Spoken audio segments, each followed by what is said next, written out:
I've gone through a lot of hardships, but my belief is that there's a gift somewhere. I may not get the gift that day while I'm going through the hardships, but the gift is coming my way.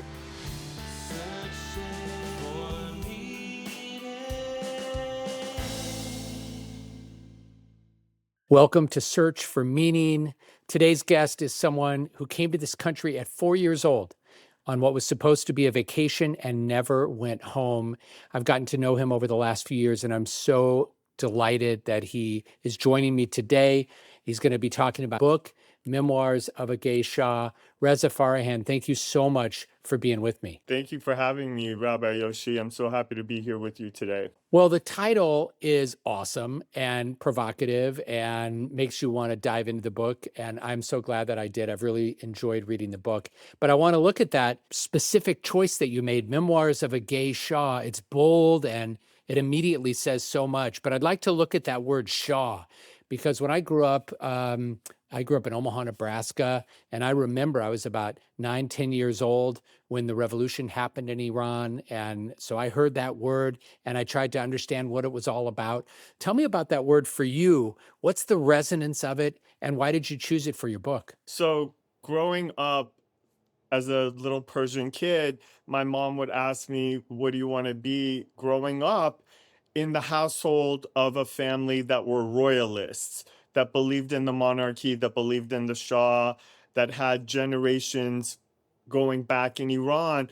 And as a little Persian kid, my mom would say, "What do you want to be when you grow up?" And I would say, "I want to be the Shah of Iran." And then, like you said, that word meant something to you. And for me, I watched the destruction of the monarchy, the dynasty went down, and it stuck with me. It was someone that I looked up to, and I always wanted to be the king of Iran. And it was ironic that I manifested a reality show that was called Shahs of Sunset. And even though there was no monarchy and I had no chance of ever being a Shah, I manifested my own special way of being a Shah. And so the play on the words, I loved Memoirs of a Geisha. I don't know. As soon as I thought of writing a book, it hit me like a ton of bricks, and I thought that's going to be the name of my book. It is a great title. And with all the resonance that you just shared, including what that word means and geisha, it's really powerful. I want to go back now in time to your journey to the United States. A 4-year-old boy making this pilgrimage, obviously not of his own volition. It wasn't something you chose. At what age did you really start to understand that this journey was a one-way journey, that you were not going to be going back to Iran? It was very early on. We came, like you said, on a vacation, and we were helping my aunt, her husband, and my cousin get settled in LA. And my parents would communicate with the relatives back home, and there started to be some rumblings. The trash wasn't being picked up and piling up on the streets. The bankers, the tellers, they'd gone on strike. The prime minister kept changing. And so a lot of things were happening in Iran. And it was very hot. If you know anything about the Middle East, people that live in the Middle East for the summer months, they escape. Kind of like Floridians during like August and stuff, they try and escape that humidity. People in the Middle East who have money leave the Middle East to get away from that sweltering heat. And so we thought we would just wait out the heat, and then we were going to wait out the little rumblings, the trash not being picked up in Iran. But quickly that turned into a full-blown revolution, and it was immediate. They were literally hanging people from cranes in the town square. And so, realizing that we weren't going back, flipped into my parents talking to the relatives back home, and they're saying, "Well, when are you coming back now? Because you've been gone for a really long time." And I'm thinking, what are you talking about, come back? They're hanging people from cranes in the town square. We're good here. I don't want to go back. We will not be heading back. That is not exactly what I'm looking at for my own well-being. I want to ask a little bit about your identity. Your mom, Muslim, your dad, Jewish. And so, for people who understand a little bit about how religious identity is traditionally passed down in both of those faiths, in some ways it means you're neither. And who's going to claim you? And what does that mean? So, when did you first start to experience that as a child? And tell us a little bit about how you've navigated between those worlds. There were definitely two factions. There was the Jewish side and the Muslim side. And still to this day, Rabbi, you know this, Muslims that are Persian and Jews that are Persian might as well be from like China and Uganda. It's like they're segregated completely. So there was definitely factions and warring sides, and I heard disrespectful things from both sides of the family that weren't meant for my ears.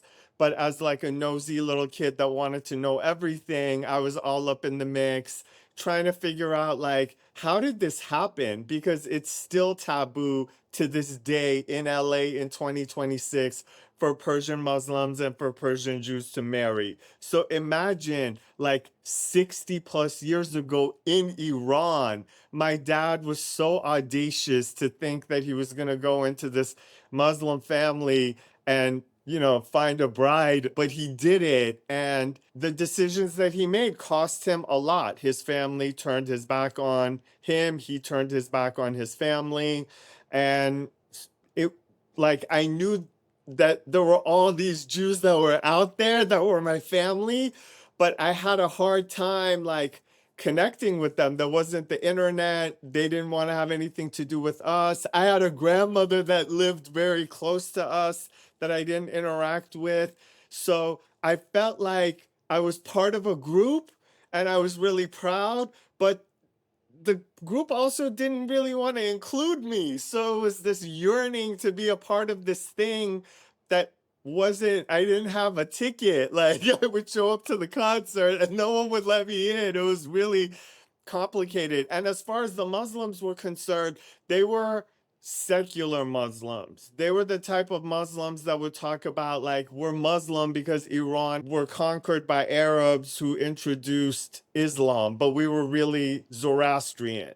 So I was wanting religion, and I grew up in Beverly Hills where so many Persian Jewish kids, I had so many friends and they were all Jews, and I wanted to be one of them. And technically I kind of was, but I just was on an island all by myself. And then on top of that, you add the layer of understanding in terms of your own sexuality. I'm gay and Persian and Muslim and Jewish, just to make my life a little more complicated and a Yeah. little more difficult. Yes. And not to in any way make light of it, because you've shared with me that you had friends in high school who took their own lives rather than come out of the closet. So this is not a trivial thing.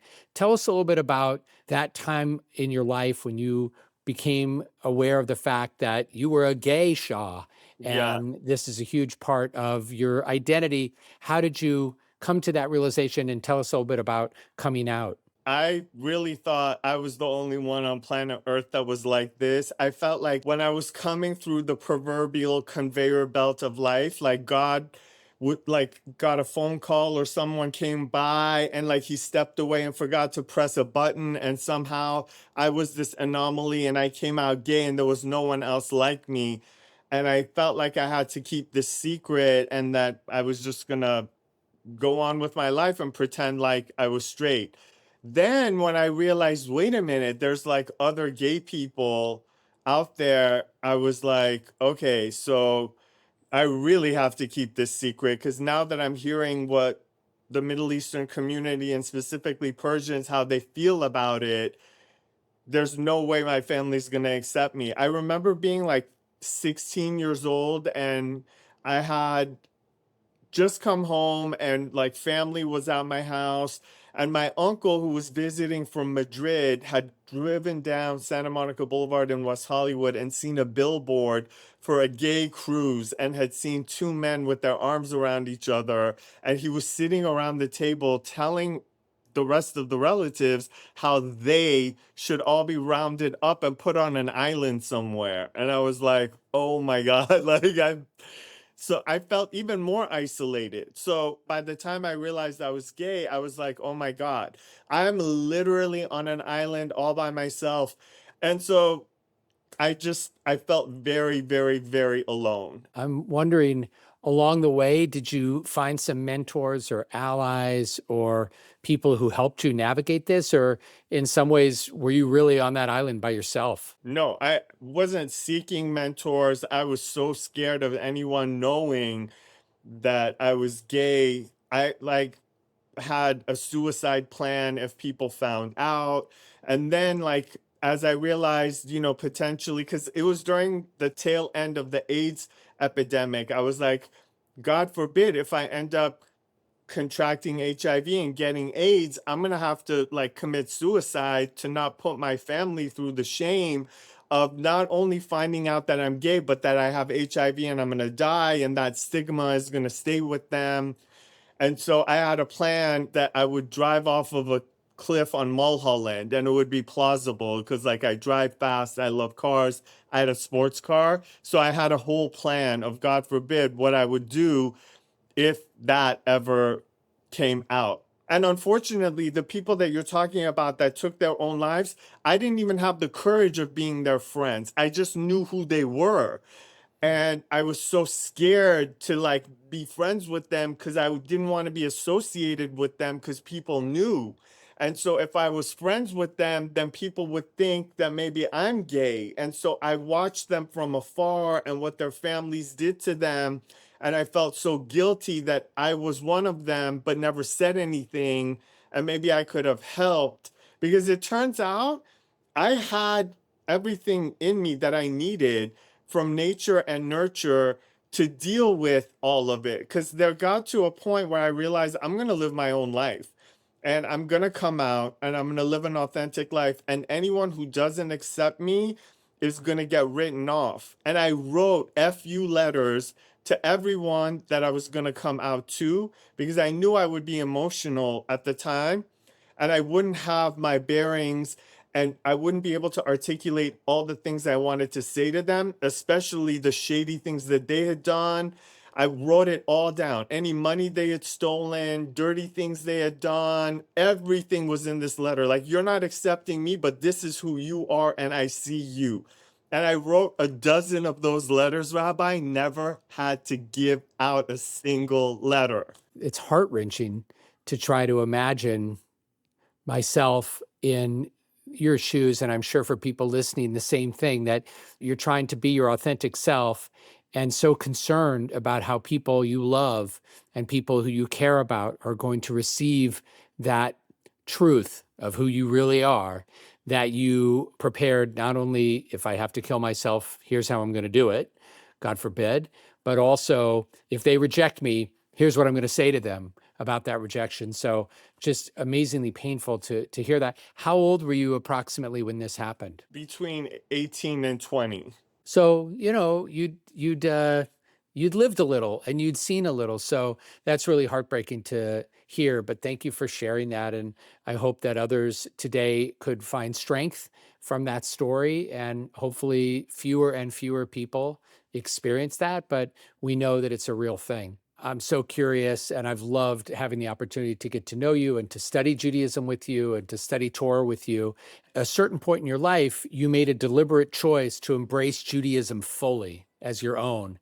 Yeah. And I'm always inspired by people who make that choice, especially at this moment where there's rising anti-Semitism, there's tremendous anti-Israel sentiment out there. And so to have someone say, I want to embrace this part of myself. I could embrace a different part of myself because it's available to me. So I'm interested in what drew you toward that path, and what's it been like for you to fully claim your Jewish identity? I think it was around the time of dating my husband and we were discussing having kids.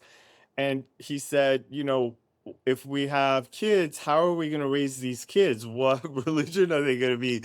Because it was not a good idea being on two different pages as far as religion is concerned, especially when the two faiths don't really see eye to eye. So he was like, "We need to get on the same page," and I was like, "You know what? You're right. We do need to get on the same page." And so he was like, "I'm gonna convert to Judaism," and I thought that was like the most amazing thing. I came to your office, we spoke, and there was this part of me that was like, I understand that the religion may say to me, like, listen, your dad is this, your mom is that, so you are this. And I had a real problem with that. But then October 7th happened, and something in me really kind of shifted, that I was doing a disservice by not embracing my Judaism wholeheartedly, expressing my Zionism, expressing all of the things that had lived within me for a very long time, but were mine privately. I wasn't sharing it with anyone on the outside, but I think October 7th really changed something for me, and the aftermath of October 7th, not just October 7th, which obviously in and of itself was so horrific, but watching the aftermath and knowing I grew up watching my parents watch Walter Cronkite count down the 444 days the hostages were in captivity. And there was just something very familiar for me in the worst way when we were talking about the hostages, and it was like going back to a hellacious home that you had grew up in, like you knew this place, the smells, the sound, everything about it was so familiar to me. And I remember thinking, who can survive 444 days? Who do you have to be? What does, and then not understanding that there was the option of one-upping the number of days, that 444 would seem like nothing compared to what they had to endure.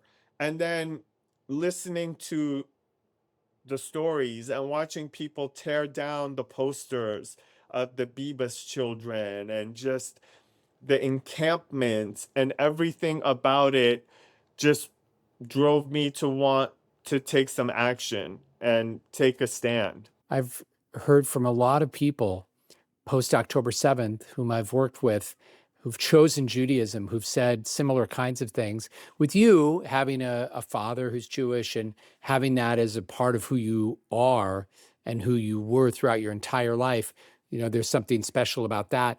But I've also had people who didn't have any connection to Judaism in any personal way say that the experience of October 7th and its aftermath, just as you said, really inspired them to make that commitment.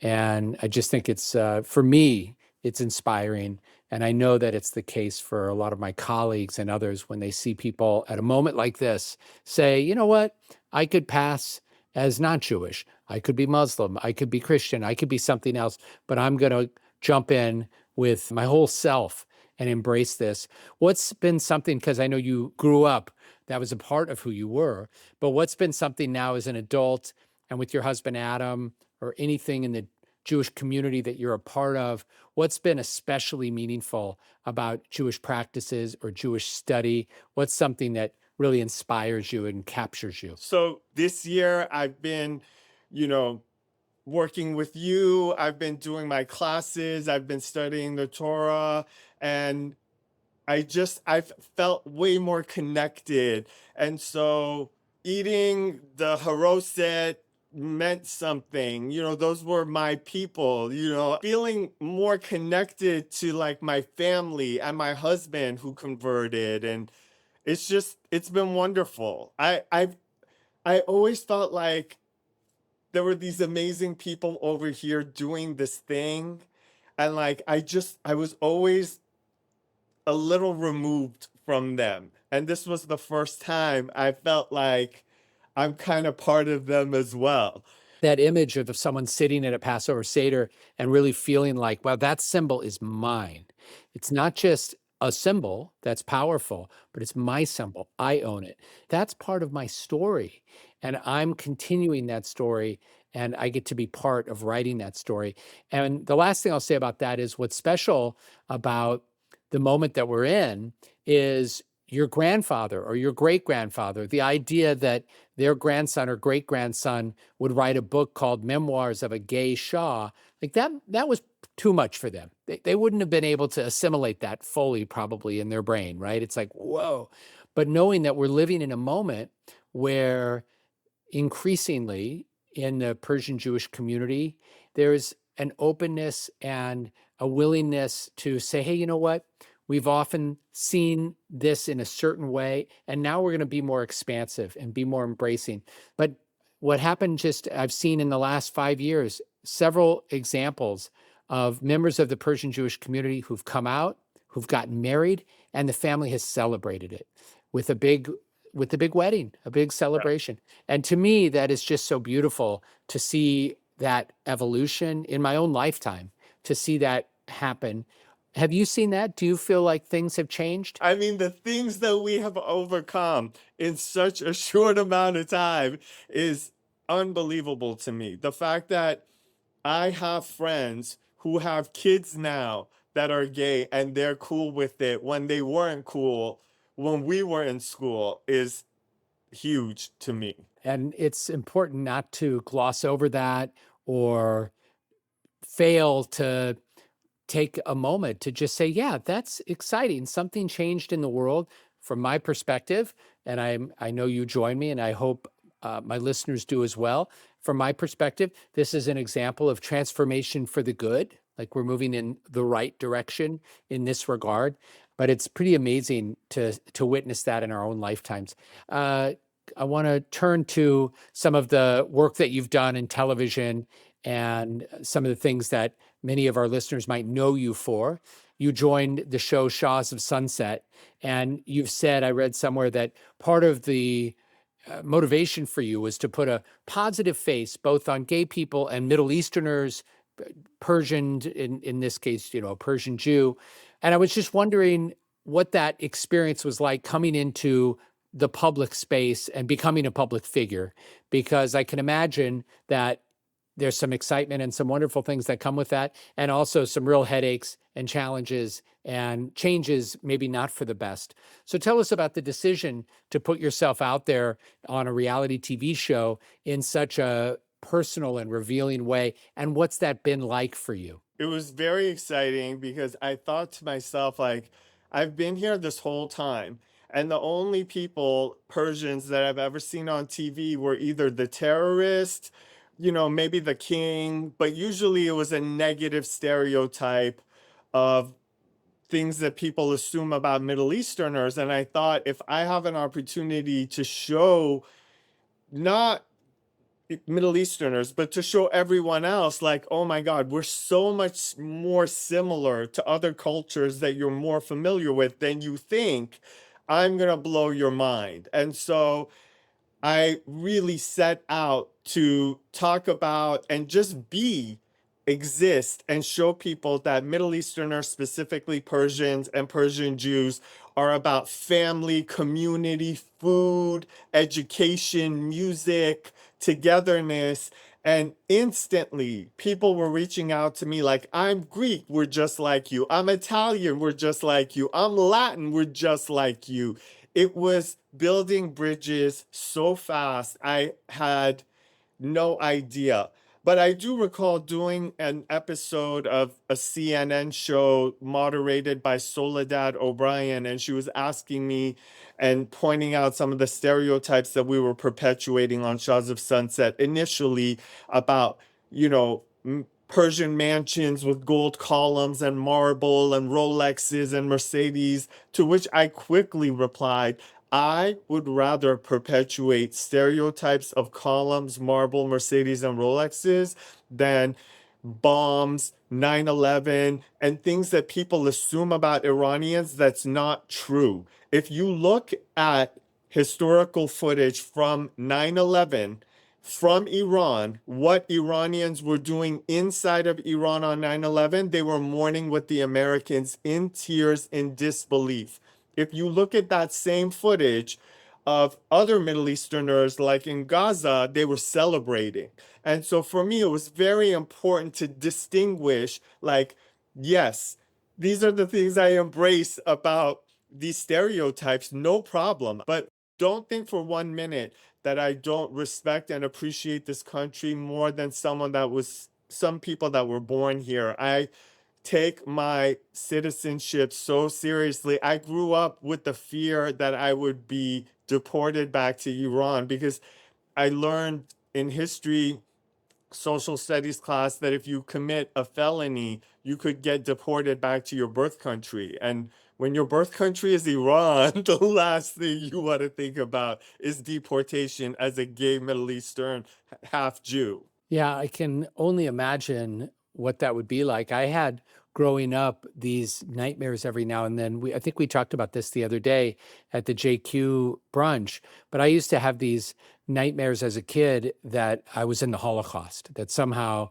I, was transported back in time, or it was all happening over again today. And what a horrible and heavy thing for a 9, 10, 11, 12-year-old boy to carry.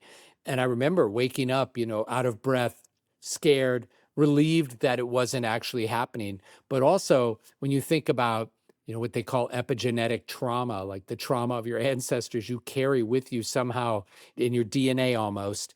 But how awful. And so that image of a young man thinking, they're going to send me back to Iran.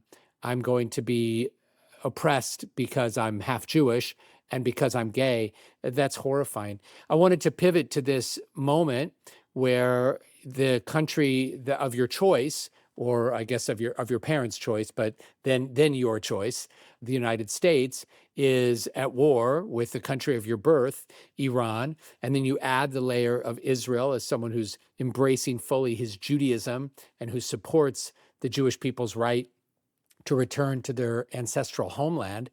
And so, how are you navigating this moment where you're imagining maybe the end of the regime, maybe a new Shah, perhaps not you, but a new Shah that would actually come back, or some other kind of government that would allow the Iranian people to live in dignity and hopefully not in a aggressive and hostile posture to Israel and America and other parts of the world?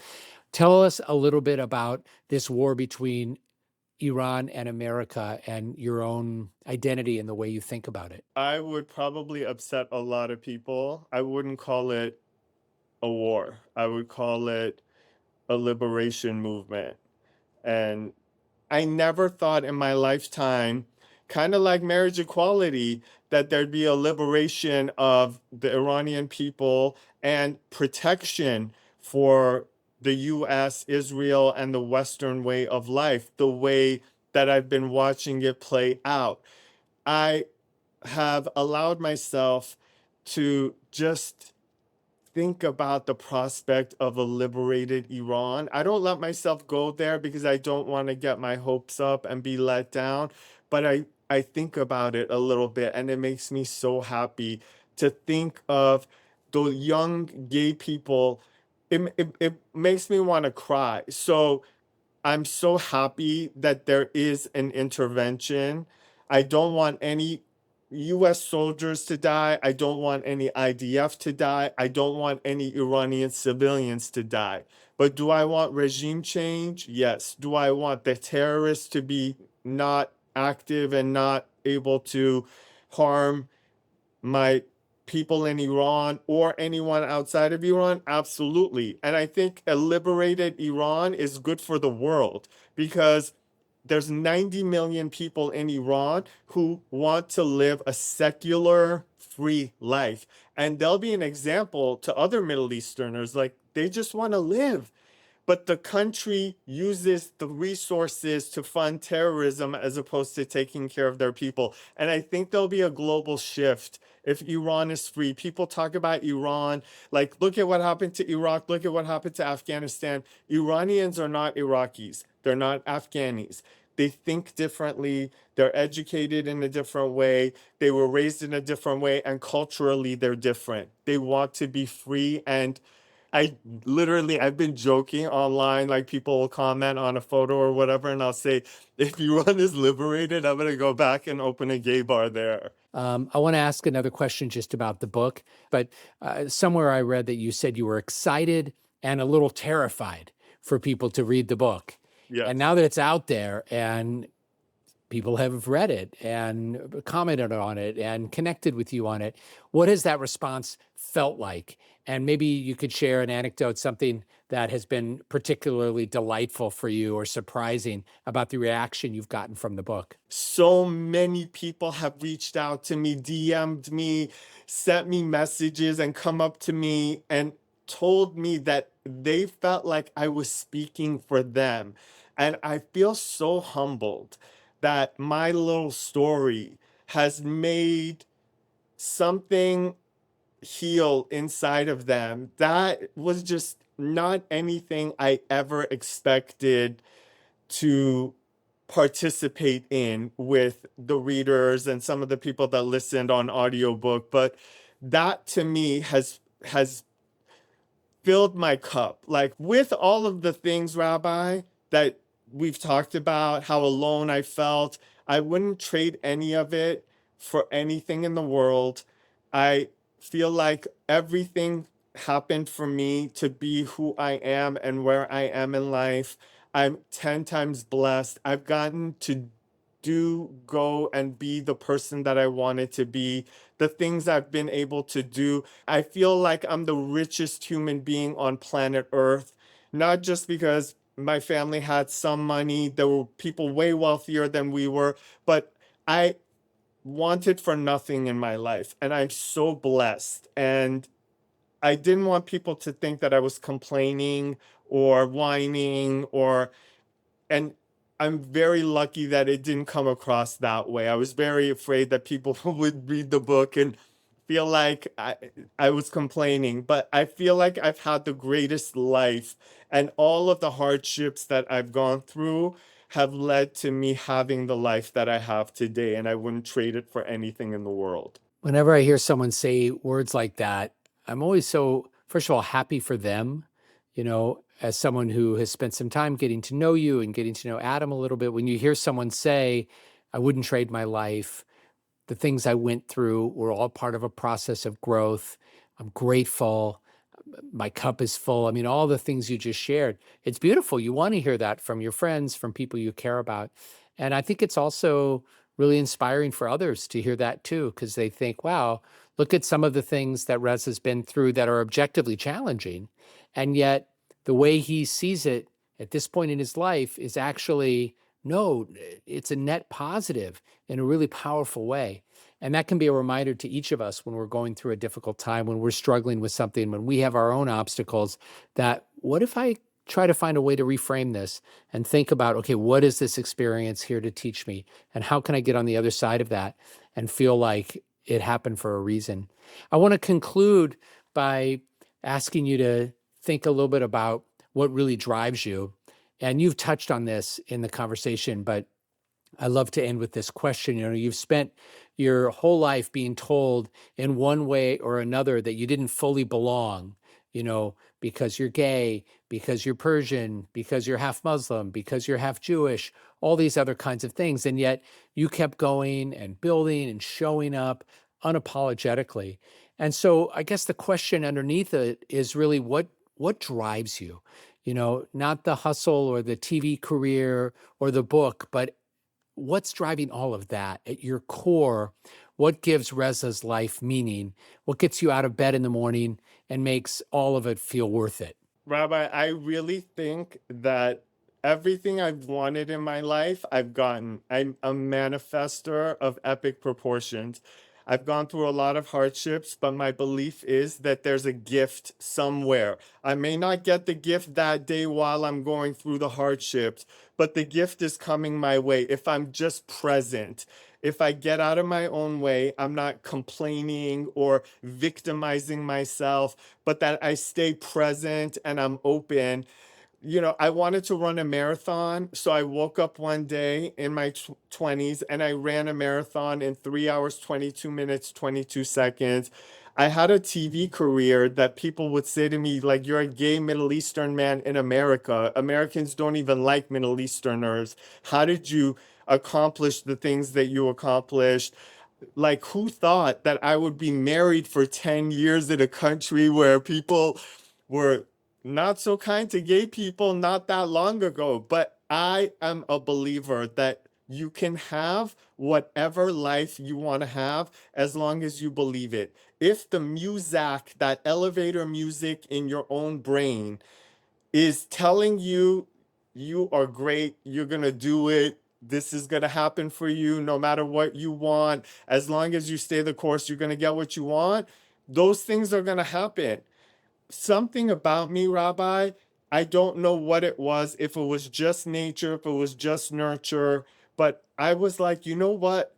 Let me see what this proverbial race car, if I make myself into a race car, what this race car can do. If I don't get it on the track, put the pedal to the metal and try, I'm never going to know. So might as well. I may not win, I may not come in first, but I would rather give it my all and see what I can do. And I'll tell you the story how I gave it my all. I may have come in third, seventh, 114, but at least I did my best and I'm proud of it. And this is what I accomplished.